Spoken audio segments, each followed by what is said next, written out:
អ្នកណាដែលថាមិនស្គាល់តារាចម្រៀង Travis Scott ប្រវត្តិពីក្មេងដែលបានបោះបង់ការសិក្សានៅឆ្នាំទី2បានតស៊ូរហូតក្លាយជាតារាចម្រៀងមួយដ៏ល្បីនៅសហរដ្ឋអាមេរិក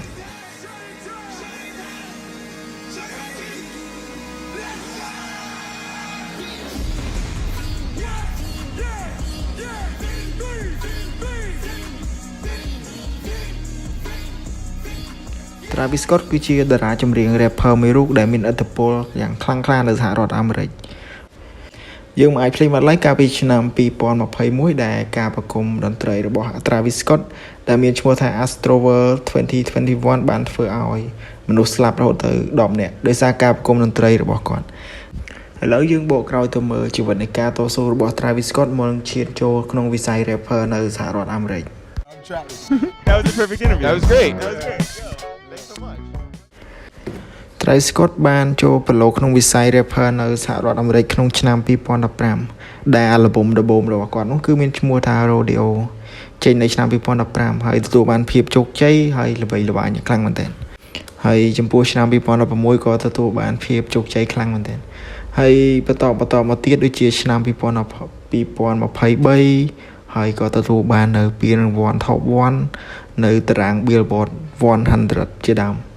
ហើយបន្តមកទៀតចំពោះបទល្បីដែលក្នុងអំឡុងពេលនោះគឺមានឈ្មោះថាបទ Ghost Bomb ចំពោះបទ Ghost Bomb នេះគឺជាបទមួយដែលល្បីនៅក្នុងអំឡុងឆ្នាំនោះហើយចំពោះបទ Fin ដែលយើងល្បីធ្លាប់ឃើញ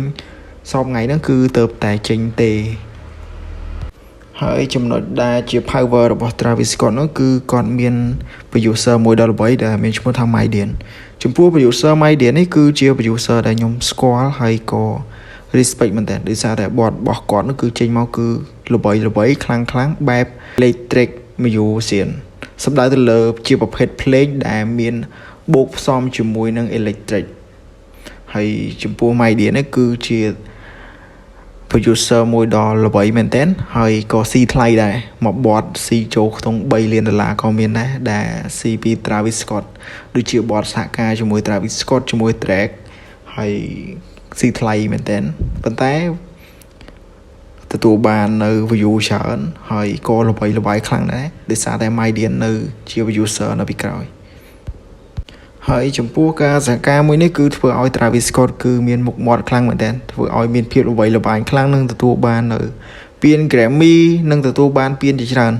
ហើយចំណុចដែលពិសេសខ្លាំងបំផុតនោះគឺមានដូចជា game Fortnite ដែលអ្នកទាំងអស់ធ្លាប់ឃើញហើយ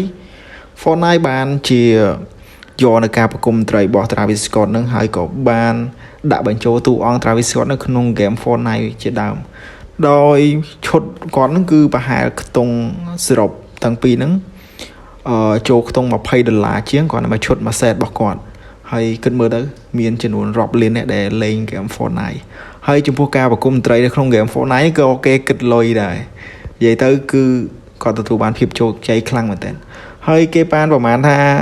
ការសហការរបស់ Game Fortnite ជាមួយ Travis Scott ហ្នឹងចូលគាត់ខ្ទង់ប្រមាណជាជិត$300 លានដែរដែលទទួលបានពី Game Fortnite អាហ្នឹងគាត់ជា